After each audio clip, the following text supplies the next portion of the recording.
Hello student, आप सबका स्वागत है फिर से एक नए वीडियो में। तो इस वीडियो में हम बात करने वाले हैं 12th क्लास के इकोनॉमिक्स के पेपर के बारे में, जो आपका यहाँ पे अर्थशास्त्र का पेपर होने वाला है 4 मार्च का। तो इस वीडियो को पूरा का पूरा लास्ट तक देखना है।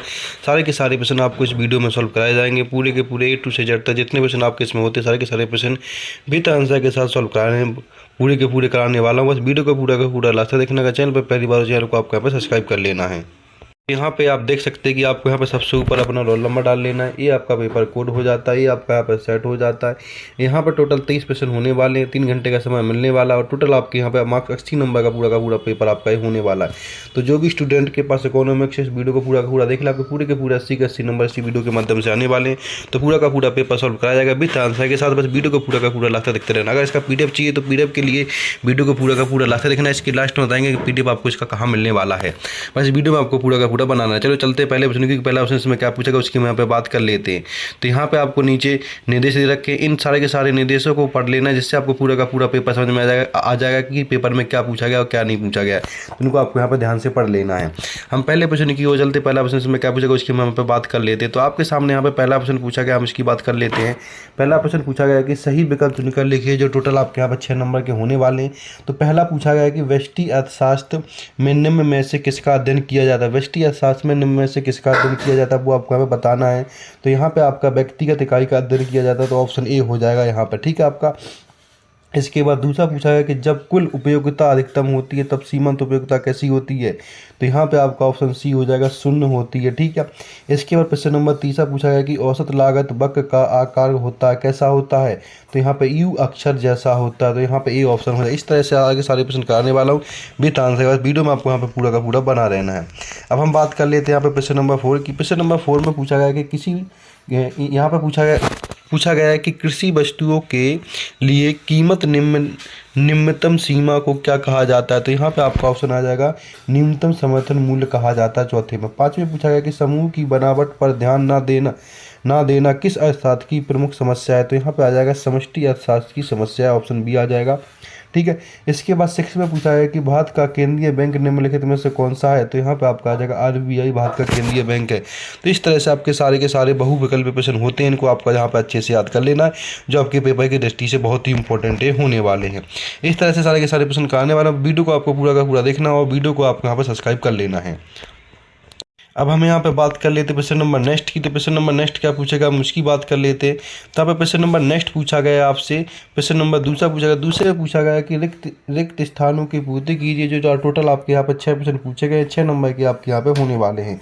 पहला पूछा गया कि एक व्यक्तिगत उपभोक्ता का व्यवहार डैश अर्थशास्त्र का एक अंग कैसा है। व्यष्टि अर्थशास्त्र का अंग। तो यहाँ पे पहले में व्यष्टि आ जाएगा। दूसरा पूछा गया कि कुल परिवर्तनशील लागत बराबर कुल लागत माइनस क्या होता है। तो यहाँ पे आ जाएगा स्थिर लागत आ जाएगा दूसरे में। तीसरे में पूछा गया कि दीर्घकालीन कीमत को डैश कीमत कहा जाता है, सामान्य कीमत कहा जाता है। तीसरे में सामान्य आ जाएगा। चौथे में पूछा गया कि राष्ट्रीय आय का अध्ययन व्यष्टि दृष्टिकोण से नहीं बल्कि देश दृष्टिकोण से किया जाता है, समष्टि दृष्टिकोण से किया जाता है। तो चौथे में समष्टि आ जाएगा आपका यहाँ पर। ठीक है। पांचवें में राष्ट्रीय आय में केवल डैश आय को सम्मिलित किया जाता है। कौन सी आय को किया जाता है, व्यक्तिगत आय को यहाँ पे किया जाता है। यहाँ पे व्यक्तिगत लिख देना पांचवें में। इसके छठे में पूछा गया कि रक्षा ब्याज भुगतान आदि पर किया जाने वाला व्यय डैश व्यय है कैसा, गैर योजनागत व्यय है। तो यहाँ पे गैर योजनागत व्यय। इस तरह से आपके रिक्टेशन पूरे के पूरे यहाँ पे कर लेने, जो आपके पेपर की दृष्टि से बहुत ही इंपॉर्टेंट है होने वाले। इंग्लिश वाले स्टूडेंट भी इसको ध्यान से देख लें, वो भी यहाँ पे भर सकते हैं।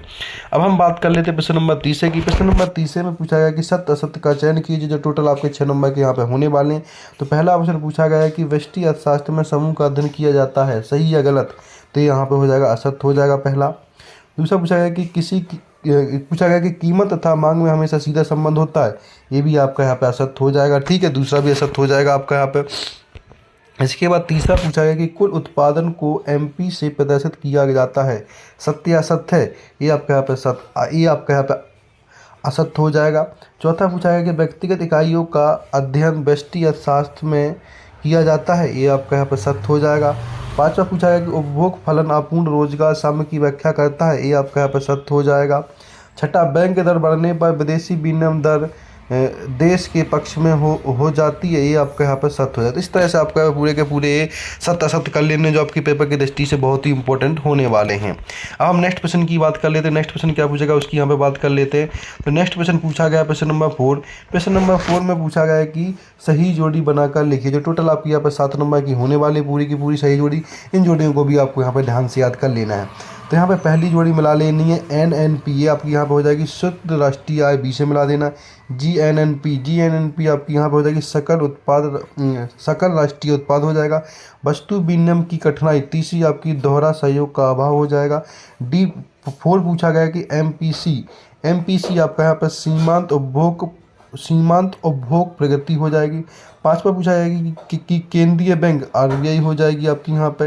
व्यावसायिक बैंक आपकी यहाँ पे SBI हो जाएगी। मुद्रा का प्राथमिक कार्य क्या हो जाएगा, ये आपका हो जाएगा विनिमय का माध्यम। इस तरह से आपको पूरी की पूरी मैचिंग मिला लेनी जो आपके पेपर की दृष्टि से बहुत ही इंपॉर्टेंट है होने वाली। इस तरह से सारे के सारे प्रश्न सॉल्व करा रहा हूँ, बस सारे के सारे प्रश्नों को आपको यहाँ पे ध्यान से याद कर लेना जो आपके पेपर में बहुत ही हेल्प करने वाले हैं। अब हम यहाँ पे नेक्स्ट क्वेश्चन की बात कर लेते हैं। नेक्स्ट क्वेश्चन आपका यहाँ पे पूछा जाने वाला प्रश्न नंबर 5, जिसमें पूछा गया कि एक शब्द या एक वाक्य में उत्तर देना। जो टोटल आपके यहाँ पर 7 नंबर के प्रश्न पूछे गए, 7 प्रश्न पूछे जाने वाले हैं। पहला ऑप्शन पूछा है कि व्यष्टि अर्थशास्त्र का दूसरा नाम बताइए। तो यहाँ पे लिख देना दूसरा नाम सूक्ष्म अर्थशास्त्र लिख देना है। इसके बाद दूसरा पूछा गया जब सीमांत उपयोगिता शून्य होती है तब कुल उपयोगिता क्या होती है। तो यहाँ पर दूसरे में कम लिख देना। तीसरा पूछा गया कि एक निश्चित समय में उत्पादित वस्तुओं की कुल मात्रा क्या कहलाती है, सामान्य। तो यहाँ पर सामान्य वस्तुएं कहलाती है, तो तीसरे में सामान्य वस्तुएं लिख देना है। चौथा पूछा है कि प्रति इकाई लाभ का सूत्र लिखिए। ये आपको यहाँ पर PDF में मिलने वाला है, थोड़ा लंबा सूत्र है इसलिए इसका PDF में मिल जाएगा। इसके बाद यहाँ पे व्यष्टि और समष्टि अर्थशास्त्र का एक दूसरे से संबंध क्या है, ये भी आपका लॉन्ग क्वेश्चन होने वाला है। इसका भी आंसर आपको PDF में मिल जाएगा। PDF आपको यहाँ पे देख लेनी है। आपको PDF का लिंक वीडियो के नीचे मिल जाएगा, तो वहाँ पे आप टेलीग्राम ज्वाइन करिए, वहाँ पे आपको इसके PDF में आंसर मिल जाएगा। क्वेश्चन नंबर 6 पूछा गया कि GDP का पूरा नाम क्या है। तो यहाँ पे आपको लिख देना ग्रॉस डोमेस्टिक प्रोडक्ट लिख देना आपको यहाँ पे 6 में। 7 में मूल्य का संचय मुद्दा का कौन सा कार्य, तो यहाँ पे आपको प्राथमिक कार्य लिख दें। इस तरह से आपका पूरा का पूरा ये जो 5th वाला प्रश्न है पूरा का पूरा मैंने करा दिया, इसको भी आपको यहाँ पे ध्यान से कर लेना है। अब हम नेक्स्ट प्रश्नों की बात करते हैं जो आपके यहाँ पर लॉन्ग क्वेश्चन होने वाले हैं, उन सबके भी आंसर आपको वीडियो के माध्यम से मिलने वाले हैं। अब यहाँ पे हम बात कर लेते हैं यहाँ पे आपके सामने प्रश्न नंबर 6 की। प्रश्न नंबर 6 में पूछा गया कि सीमांत उपयोगिता का अर्थ क्या है, या फिर अथवा पूछा गया कि मिश्रित अर्थव्यवस्था में कोई 2 विशेषता लिखिए। तो यहाँ पर 2 प्रश्न पूछे जाते हैं और 2 में से कोई प्रश्न करना होता है, जो आपका यहाँ पर 2 नंबर का एक प्रश्न होता है। इनमें से जो भी जी लगे वो आप यहाँ पे कर सकते हैं। सारे के सारे प्रश्नों के आंसर आपको इस वीडियो में मिलने वाले हैं। वीडियो को पूरा का पूरा आपको यहाँ पर लास्ट तक देखते रहना है। इसके बाद प्रश्न नंबर 7 पूछा गया कि उत्पादन संभावना वक्र का ढाल कैसा होता है, यह क्या बताता है, इसके बारे में बताना। या फिर अथवा पूछा गया कि अवसर लागत की अवधारणा को समझें। इन दोनों का आंसर देख लीजिएगा आप यहाँ पे, तो देख सकते हैं यहाँ पे 6 का आंसर है, जिसमें आपको सीमांत उपयोगिता का क्या अर्थ है ये, और अथवा वाला पूछा है कि मिश्रित अर्थव्यवस्था की कोई 2 विशेषता बताइए। तो दोनों के दोनों प्रश्नों का आंसर यहाँ पे ये आपके सामने नीचे वाला अथवा का प्रश्न हो जाएगा। इस तरह से प्रश्न नंबर 6 आपको जो भी जी लगे वो आप यहाँ पे कर सकते हैं प्रश्न नंबर 6 में। इसके बाद प्रश्न नंबर 7 में देख लीजिएगा। 7 में यहाँ पे पूछा गया था कि उत्पादन संभावना का वक्र ढाल क्या है, या फिर अथवा में पूछा गया कि अवसर लागत की अवधारणा क्या है। इन दोनों में से कोई प्रश्न कर लेना था आपको यहाँ पर, अथवा आप 2 में से कोई प्रश्न कर सकते हैं, जो भी जी लगे वो आपके लिए इंपॉर्टेंट यहाँ पे हो जाए। इसके बाद नेक्स्ट प्रश्न की बात कर लेते हैं, प्रश्न नंबर 8 की बात कर लेते हैं। प्रश्न नंबर 8 में पूछा गया कि सीमांत लागत तथा औसत लागत में कोई 2 अंतर लिखिए, या फिर आपको यहाँ पे परिवर्तनशील लागत का अर्थ बताइए। इसके बाद प्रश्न नंबर 9 में पूछा गया कि बाजार संतुलन का आशय क्या है, इसको बताइए। आप मांग में कमी से कीमत कैसे प्रभावित हुई, ये बताइए। इन दोनों में से कोई प्रश्न कर लेना आपको यहाँ पर। प्रश्न नंबर 8 का आंसर देखते हैं हम यहाँ पे। तो यहाँ पे देख सकते हैं आप प्रश्न नंबर 8 में सीमांत लागत बताना था, इसमें अंतर लिखना था। यहाँ पे आपको अथवा वाले में यहाँ पे परिवर्तनशील लागत का अर्थ बताना था। इन दोनों में से जो भी जी लगे वो आप यहाँ पे कर सकते हैं, जो भी आपके लिए इंपॉर्टेंट जी हो, ठीक है।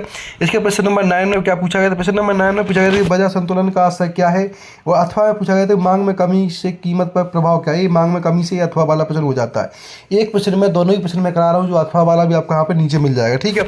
इसके बाद प्रश्न नंबर 10 की बात कर लेते हैं। प्रश्न नंबर 10 में पूछा गया कि यहाँ पर पूछा गया कि सकल राष्ट्रीय उत्पाद से आप क्या समझते हैं, बताइए। यहाँ पर अथवा पूछा गया कि राष्ट्रीय आय को मापने की विधियों के नाम बताइए। इन दोनों में से कोई प्रश्न कर लेना आपको यहाँ पे।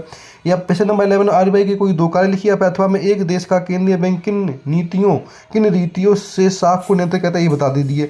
प्रश्न नंबर 12 की बात कर लेते हैं। प्रश्न नंबर 12 में पूछा गया है कि सीमांत उपभोग प्रगति को परिभाषित कीजिए, या फिर सामूहिक मांग से आप क्या समझते हैं। तो यहाँ पे हम प्रश्न नंबर 10 का आंसर देख लेते हैं। प्रश्न नंबर 10 में पूछा गया था सकल राष्ट्रीय आय क्या है, इसका हम यहाँ पे आंसर देखने वाले। तो यहाँ पर प्रश्न नंबर 10 का आंसर देख लीजिएगा। इसमें आपको यहाँ पर सकल राष्ट्रीय उत्पाद का अर्थ बताना था, या फिर अथवा में राष्ट्रीय आय को मापने की विधियाँ बतानी थी। इन दोनों में से कोई प्रश्न आपको यहाँ पे कर लेना था, ठीक है, जो जी लगे आपके लिए। प्रश्न नंबर 11 की बात कर लेते। 11 में पूछा गया कि आरबीआई की कोई दो कार्य लिखी, या फिर अथवा में पूछा गया कि केंद्रीय बैंक द्वारा शाख नियंत्रण की विधियाँ बताइए। इन दोनों में से कोई प्रश्न आपको यहाँ पे कर लेना है, ठीक है। अथवा वाला नीचे आपके सामने। प्रश्न नंबर 12 में पूछा गया था कि सीमांत उपभोग प्रवृत्ति की परिभाषा बताइए, या फिर अथवा में पूछा गया था कि सामूहिक मांग का अर्थ क्या है।